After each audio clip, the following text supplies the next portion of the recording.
the first skill I came up with, and what I consider the foundational skill, is when you're dealing with people, they're not logical and rational. They're not like a machine. You don't design them.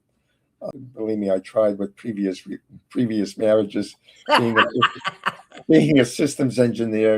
I kind of bring that thinking into, and I could not engineer my previous relationships, so it doesn't work from a personal point of view.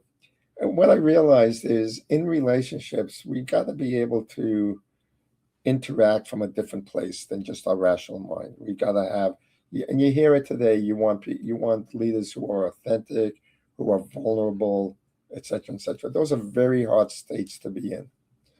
But in my own journey, I realized that there's a place within me that I can become, I'll call it centered in, or located, sort of like the way my body vibrates.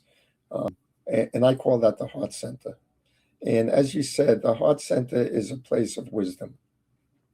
So, and it's not a hard thing for people to experience. It's a hard thing to maintain on a regular basis, but it's not a hard thing to experience and to develop as a skill, because think of the human body as a collection of vibrational frequencies.